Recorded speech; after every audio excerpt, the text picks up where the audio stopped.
que usted puede encontrar en fortuna.com.mx. Claudia, buenas tardes.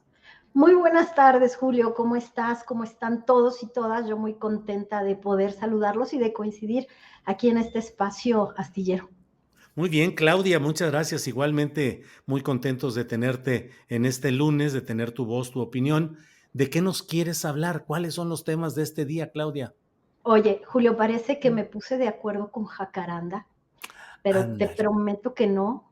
Es un tema que tiene que ver con la economía y la soledad. Y quiero Ándale. recomendarles un libro que me acaba de llegar, que es este libro, El siglo de la soledad, de Norina Hertz, que es un libro que ha causado muchísima polémica porque la tesis de esta académica, que ha sido reconocida por The Observer como una de las pensadoras más relevantes, tuvimos a otros pensadores, a Naomi Klein, tuvimos a muchos que sostenían algo similar.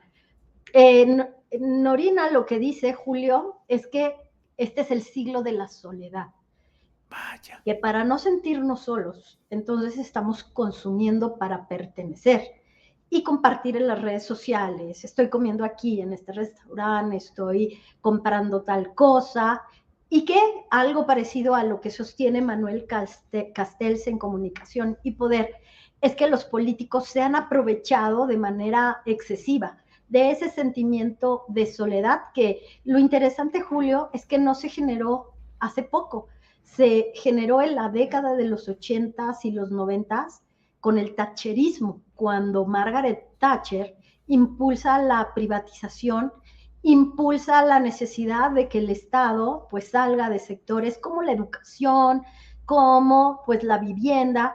Y una frase, Julio, que Norina cita es: la economía es el método, la finalidad es cambiar el corazón y el alma de las personas. Y lo traigo a colación, Julio, porque precisamente el thatcherismo fue lo que inspiró durante el gobierno de Carlos Salinas de Gortari toda esta ola de privatizaciones, incluso el TEMEC, porque Thatcher sí quería que Reino Unido fuera parte de la Unión Europea, Julio. Entonces quiero recomendarles este libro, pero sobre todo llamar a la reflexión de qué clase de economía estamos viviendo. En medio de la inflación, ¿vale la pena seguir gaste y gaste y gaste y consumiendo y usando la tarjeta de crédito? Parece que no, Julio. Fíjate, Claudia, que lo que dices me llama también a la reflexión, porque efectivamente vemos hoy los centros comerciales llenos de gente caminando, caminando, buscando cómo satisfacer esa ansiedad consumista en la medida de sus circunstancias económicas y al mismo tiempo las familias completas ensimismadas en su celular, viendo y viviendo, porque esa es una escena muy descriptiva de lo que nos pasa actualmente, Claudia. Puede haber una colectividad reunida en torno a una mesa y es posible que todos estén viviendo mundos distintos en los cuales buscan tener un paliativo a la soledad que les da lo inmediato y la buscan conectándose con el TikTok, con el video vacilador, elusivo, de huida, de salir de esa realidad en la que estés y de veras, cuánta soledad a pesar de lo multitudinario, una soledad multitudinaria, Claudia. Así es, Julio, y los bancos y las empresas de telecomunicaciones, los propios partidos políticos generan ese sentimiento de pertenencia que te genera consumo. Un gigabyte en algunas empresas de telecomunicaciones vale 250 pesos y hay personas que con un iPhone súper moderno se lo consumen en un ratito y entonces necesitas seguir aportando recursos y seguir sosteniendo el sistema bancario como lo conocemos ahora, Julio. Entonces, creo que nos estamos enfrentando a un tema de colectividad, de pertenecer, pero busquemos otras maneras de pertenecer.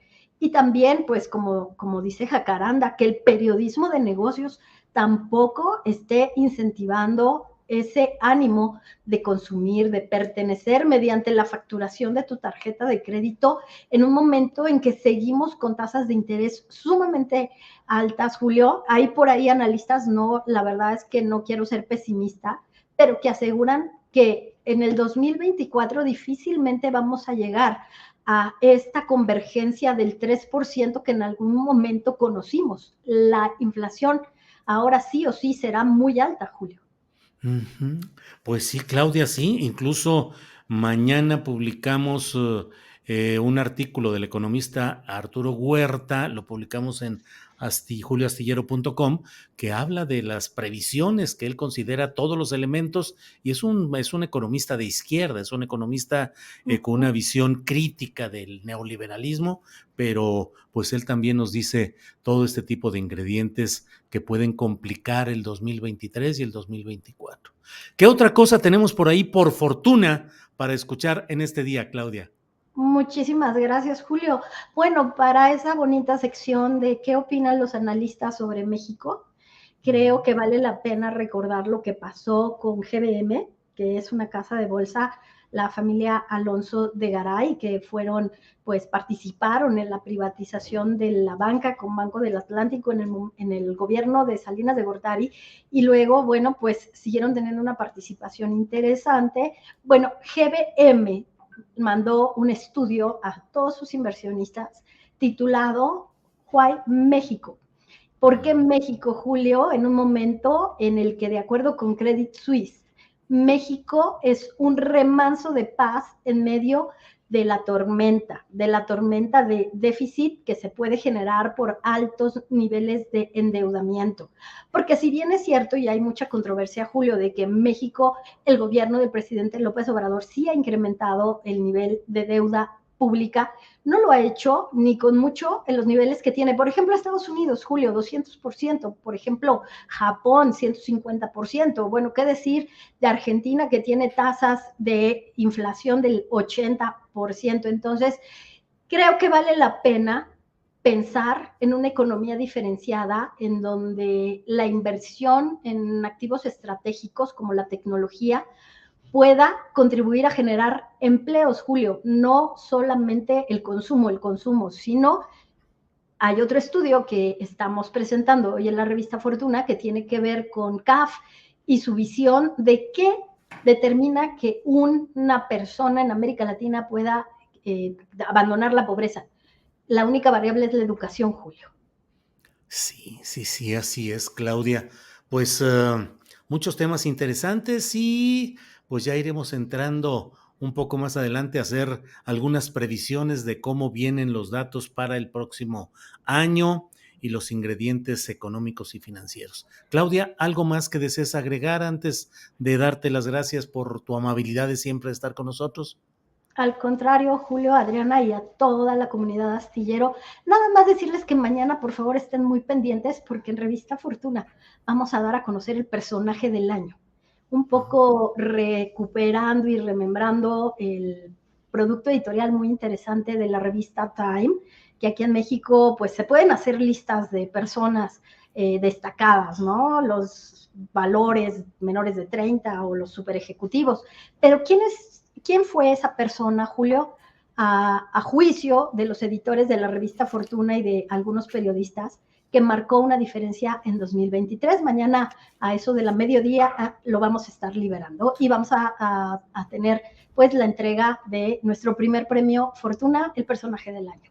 Ándale, muy bien, Claudia, qué bueno, vamos a estar atentos y ya veremos mañana por ahí del mediodía lo que hayan decidido. Claudia, pues como siempre, muchas gracias, buenas tardes. Buenas tardes, Julio. Feliz